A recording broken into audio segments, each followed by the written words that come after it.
कार्तिक मास में तुलसी को जल देते समय बोलने चाहिए यह 3 शब्द, सभी मनोकामनाएं पूर्ण हो जाती है। एक बार की बात है, देवी सत्यभामा ने भगवान श्री कृष्ण से तुलसी को जल देने का महत्व पूछ लिया था। तब भगवान श्री कृष्ण ने उन्हें उसका महात्म्य सुना दिया था। आगे देवी सत्यभामा कहती है, हे स्वामी, आपने मुझे तुलसी को जल देने का महत्व तो बता दिया है, किंतु अब मेरे मन में यह जानने की जिज्ञासा हो रही है कि कार्तिक मास में तुलसी को जल कैसे देना चाहिए। तुलसी को जल देने की सर्वोत्तम विधि कौन सी है तथा तुलसी को जल देने का मंत्र कौन सा है? कृपया आप मुझे इन सभी प्रश्नों का उत्तर दें।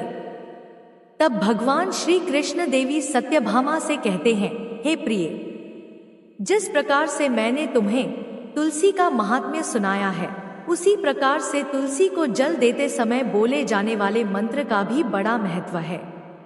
यह मंत्र केवल 3 शब्दों का है, किंतु इसका प्रभाव बहुत कल्याणकारी है। जो भी मनुष्य कार्तिक में नित्य तुलसी को जल देते समय अपने मुख से केवल यह 3 शब्द बोल देता है, तो साक्षात लक्ष्मी उसके घर में प्रवेश करती है, उसकी दरिद्रता समाप्त हो जाती है, उसे धन धान्य की प्राप्ति होती है। वह मंत्र बताने से पूर्व मैं आपको तुलसी के इस मंत्र का महात्म्य सुनाता हूँ। इस महात्म्य को सुन लेने मात्र से ही मनुष्य के समस्त पाप नष्ट हो जाते हैं। उसे 100 वर्षों तक तुलसी को जल देने का पुण्य प्राप्त हो जाता है। इसीलिए देवी, आप इस कथा को ध्यान से पूरा जरूर सुने। देवी सत्यभामा कहती है, हे प्रभु, मैं इस कथा को पूरा अवश्य सुनूंगी, आप मुझे तुलसी के मंत्र का महात्म्य सुनाइए। भगवान श्री कृष्ण कहते हैं, हे देवी सत्यभामा, दक्षिण में एक अत्यंत शोभायमान नगरी थी। उस नगरी में सुशर्मा नाम का एक खोटी बुद्धि का ब्राह्मण रहता था। पापियों का तो वह शिरोमणि था। उसका जन्म एक ऐसे ब्राह्मण परिवार में हुआ था जो पाप कर्म करने वाले तथा शास्त्र ज्ञान से शून्य थे। वह जन्म से तो ब्राह्मण था, किंतु कर्म से वह अत्यंत दुराचारी था।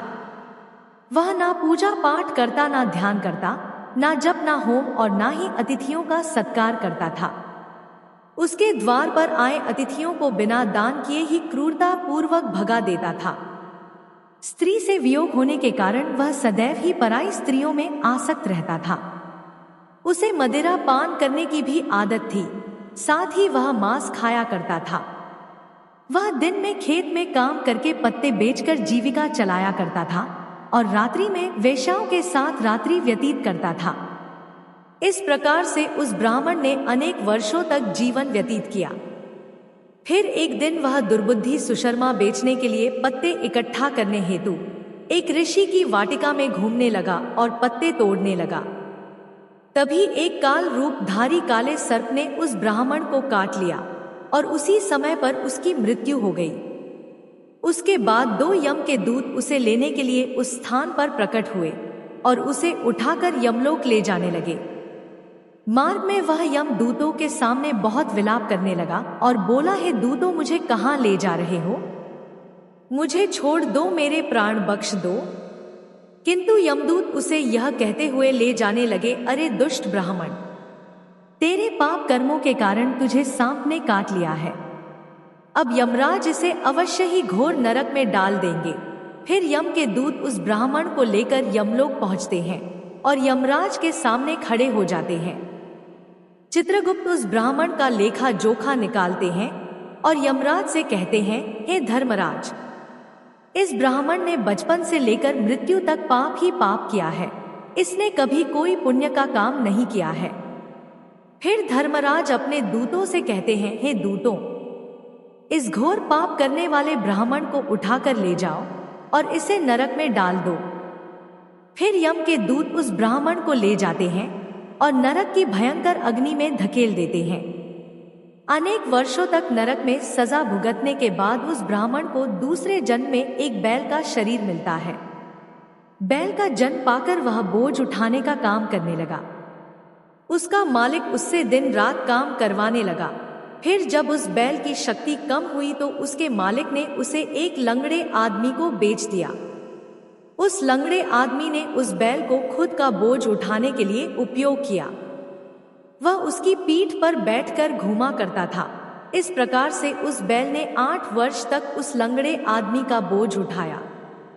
फिर एक दिन वह लंगड़ा आदमी उस बैल की पीठ पर बैठकर किसी ऊंचे पर्वत पर जाने लगता है।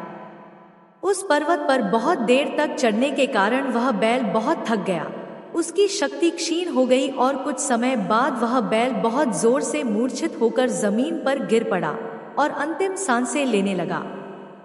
तभी वहां पर खड़े लोगों को उस बैल पर बड़ी दया आ गई और वे उसके मुख में पानी डालने लगे। फिर उन लोगों में एक पुण्यात्मा व्यक्ति था। उसने उस बैल का कल्याण करने के लिए अपना पुण्य उस बैल को दे दिया। उसे देखकर अन्य लोगों ने भी अपना अपना पुण्य याद करके कुछ पुण्य उस बैल को दे दिया ताकि उसे मुक्ति मिल सके। उसी भीड़ में एक वेश्या भी खड़ी हुई थी। सभी लोग अपना पुण्य उस बैल को दे रहे थे। यह देखकर उस वेश्या ने भी अपना पुण्य उस बैल को दे दिया। कुछ देर बाद उस बैल की मृत्यु हो जाती है। फिर उस स्थान पर यमदूत आते हैं और उस बैल के शरीर से उस ब्राह्मण की आत्मा को निकालकर यमलोक ले जाते हैं। यमलोक ले जाने पर उसे यमराज के सामने खड़ा किया जाता है और फिर चित्रगुप्त उसका लेखा जोखा देखते हैं तो वे आश्चर्य में पड़ जाते हैं। उस वेश्या के द्वारा उस बैल को दिया हुआ पुण्य बहुत बड़ा होता है। उस पुण्य के प्रभाव से उसके सभी जन्मों के पाप नष्ट हो जाते हैं। फिर यमराज उस ब्राह्मण के सभी पाप क्षमा करते हैं और कहते हैं, हे ब्राह्मण, उस वेश्या ने तुझे अपना पुण्य देकर तुझ पर बहुत बड़ा उपकार किया है। केवल उसी के पुण्य के कारण तुम्हारे सब जन्मों के पाप नष्ट हो गए हैं और यमराज उसे फिर से मनुष्य जन्म प्रदान करते हैं। इस बार वह पृथ्वी पर आकर एक उत्तम ब्राह्मण कुल में जन्म लेता है। उस महापुण्य के प्रभाव से उसे इस नए जन्म में अपने पूर्व जन्म की बातें याद आने लगती है। जब वह ब्राह्मण बड़ा हो जाता है तो उसे याद आता है कि पिछले जन्म में जब वह बैल था तब एक वेश्या ने उसे उसका पुण्य दे दिया था। इसीलिए उसके मन में उस वेश्या के बारे में जानने की इच्छा होती है और उस महापुण्य के बारे में जानने के लिए उस वेश्या का पता लगाकर उसे ढूंढते हुए उसके नगर में चला जाता है। वह वेश्या अब बूढ़ी हो चुकी थी। फिर जब उसे वह वेश्या मिल जाती है तो वह उसके सामने जाकर उसे बार बार प्रणाम करता है और उस वेश्या का धन्यवाद करने लगता है। वह वेश्या कहने लगती है, हे ब्राह्मण श्रेष्ठ, आप कौन हैं और किस कारणवश आप मुझ वेश्या को धन्यवाद दे रहे हैं? मैंने आपका कौन सा कार्य किया है जो आप मुझे नमस्कार कर रहे हैं? तब वह ब्राह्मण कहता है, हे माता, मैं वही बैल हूँ जिसे तुमने अपना पुण्य दे डाला था। अपने पाप कर्मों के कारण मुझे पिछले जन्म में बैल होना पड़ा था। उस पर्वत पर जब मैं मर रहा था तो तुमने मुझे अपना पुण्य दिया था। तुम्हारे पुण्य के प्रभाव से ही आज मुझे फिर से मनुष्य जन्म मिला है। तुम्हारे द्वारा दिए गए उसी पुण्य के कारण मुझे अपने पूर्व जन्म की सारी बातें याद है। किंतु हे माता, मैं आज यहाँ पर यह जानने के लिए आया हूँ कि तुमने मुझे उस समय पर अपना कौन सा पुण्य दिया था जिस कारण से मेरे सभी जन्मों के पाप नष्ट हो चुके हैं। मैं उस पुण्य के बारे में जानना चाहता हूँ। तब वेश्या ने कहा, हे ब्राह्मण श्रेष्ठ, मैंने तो अपने जीवन में कोई पुण्य के काम नहीं किए हैं, किंतु मेरे घर में एक तोता है जो पिंजरे में रहकर हमेशा कुछ बोलता रहता है, जिसे सुनकर मेरा अंतःकरण पवित्र हो गया है। उसी तोते के द्वारा बोले गए मंत्र का पुण्य मैंने तुम्हें दान में दिया था। फिर वह वेश्या और वह ब्राह्मण उस तोते के पास जाते हैं और उसे पूछने लगते हैं, हे तोते, तुम कौन सा मंत्र बोलते रहते हो जिससे हमारे जीवन का उद्धार हुआ है?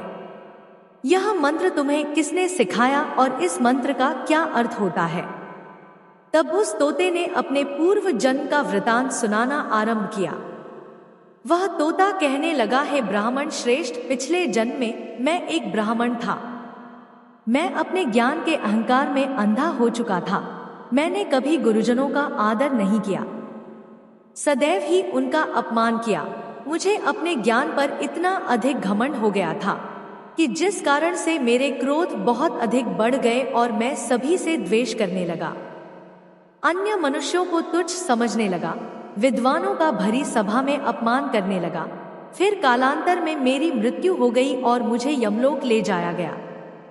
पूज्य जनों और गुरुजनों का अपमान करने के कारण मुझे तोते के कुल में डाल दिया गया और मेरा जन्म एक तोते के रूप में हो गया। मेरे पाप कर्मों के कारण छोटी अवस्था में ही मेरा अपने माता पिता से वियोग हो गया। फिर मैं पेड़ की डाल पर बैठ रो रहा था, तो उसी स्थान से कुछ मुनि जा रहे थे। उन्होंने मेरी दयनीय पुकार सुनी और मुझे लेकर अपने आश्रम में चले गए। वहां उस आश्रम पर उन्होंने मुझे एक सुंदर पिंजरे में रखा और मेरा अच्छी तरह से ख्याल रखा। वे मुझे नित्य भोजन दिया करते थे और पढ़ाते थे।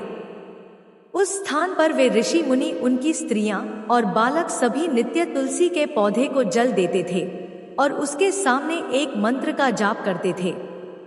उन्हीं के मुख से बार बार उस मंत्र को सुनकर मैंने उसे रट लिया और तभी से मैं उस मंत्र को जान गया हूँ और वही मंत्र मैं दिन रात बोलता हूँ। उस मंत्र के प्रभाव से मेरी कभी मृत्यु नहीं हुई और मेरी आयु 100 वर्ष की हो गई और मैं इतने वर्षों तक जीवित रहा।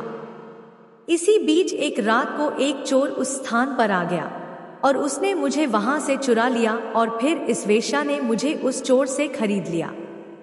इस वेश्या के घर पर आने के बाद भी मैं उस मंत्र को बोलता रहता था, जिसे सुनकर इस वेश्या का मन भी पवित्र हो गया और इसने वेश्या का काम छोड़कर भगवान विष्णु की भक्ति करने लगी।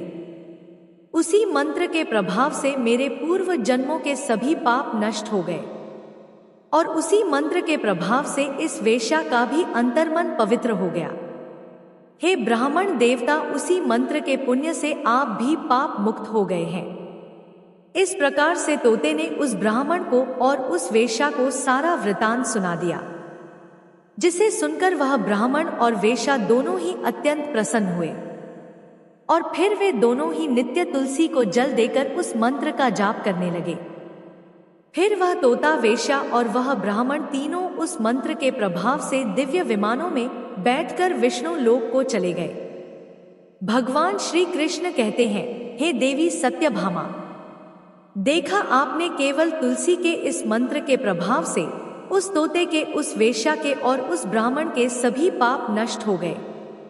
इसीलिए प्रत्येक मनुष्य को रोज तुलसी को जल देते समय इस एक मंत्र का उच्चारण अवश्य करना चाहिए। हे देवी, वह मंत्र इस प्रकार है, इसे तुम ध्यान से सुनो। महाप्रसाद जननी, सर्व सौभाग्यवर्धिनी, आधि व्याधि हरा नित्यं, तुलसी त्वं नमोस्तुते। तत्पश्चात भगवान श्री कृष्ण कहते हैं कि जो भी स्त्री नित्य तुलसी के समक्ष इस मंत्र का उच्चारण करेगी वह सौभाग्यशाली बनेगी। जो भी पुरुष तुलसी के सामने इस मंत्र का उच्चारण करेगा उसे अक्षय धन की प्राप्ति होगी। जिस घर के सामने नित्य तुलसी की पूजा की जाएगी उस घर में साक्षात लक्ष्मी का वास होगा। तुलसी का यह मंत्र राज कल्पतरु है। यह समस्त फलों को प्रदान करने वाला है। अतः जो भी तुलसी के सामने इस मंत्र का उच्चारण करेगा उसे संपूर्ण सिद्धियां प्राप्त होगी।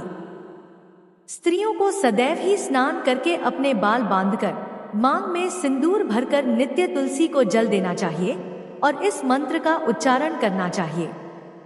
रोज तुलसी के पौधे की परिक्रमा करनी चाहिए, इससे सभी दोष नष्ट हो जाते हैं।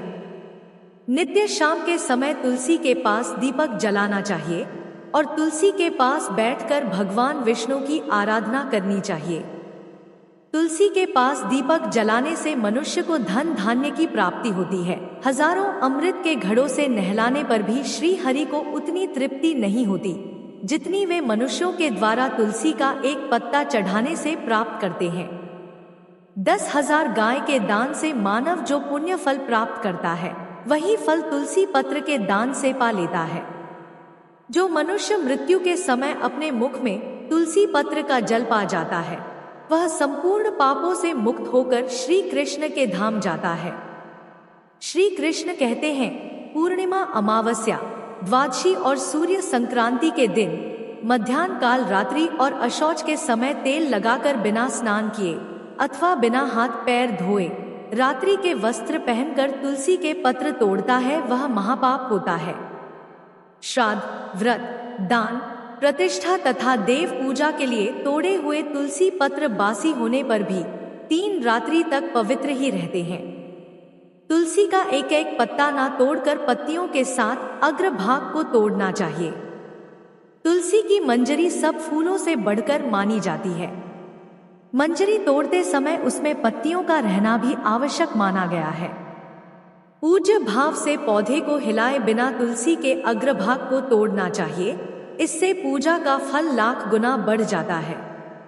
तुलसी के पत्तों को कभी नाखून से नहीं तोड़ना चाहिए, क्योंकि इससे पाप लगता है। रात्रि में तुलसी के पौधे को स्पर्श ना करें अथवा उसके पत्ते ना तोड़े, ऐसा करना अशुभ माना गया है। रात्रि में तुलसी का पौधा निद्रा अवस्था में होता है, ऐसे में पत्ते तोड़ने पर पाप ही लगता है। गुरुवार के दिन तुलसी के पौधे में थोड़ा सा कच्चा दूध अर्पित करें। दूध चढ़ाते समय ओम नमो भगवते वासुदेवाय इस मंत्र का जाप अवश्य करना चाहिए। तुलसी के पौधे के पास शालिग्राम रखें और उस पर तिल चढ़ाएं। पूजा में तुलसी और शालिग्राम को दूध में भीगी हल्दी का तिलक अवश्य करें। शालिग्राम पर तुलसी पत्र रखकर चंदन लगाना चाहिए। अगर कोई महिला मासिक धर्म से है तो वह तुलसी की पूजा ना करे। मासिक धर्म के दौरान तुलसी को स्पर्श करने से घोर पाप लगता है और इससे स्त्री की दुर्गति होती है। तो इस प्रकार भगवान श्री कृष्ण ने देवी सत्यभामा को तुलसी को जल देने के मंत्र का महात्म्य सुनाया है। यह कथा आपको कैसी लगी कमेंट करके अवश्य बताएं। अगर यह जानकारी अच्छी लगी तो वीडियो को लाइक जरूर करें। कमेंट में जय श्री कृष्णा या जय मां तुलसी अवश्य लिखें।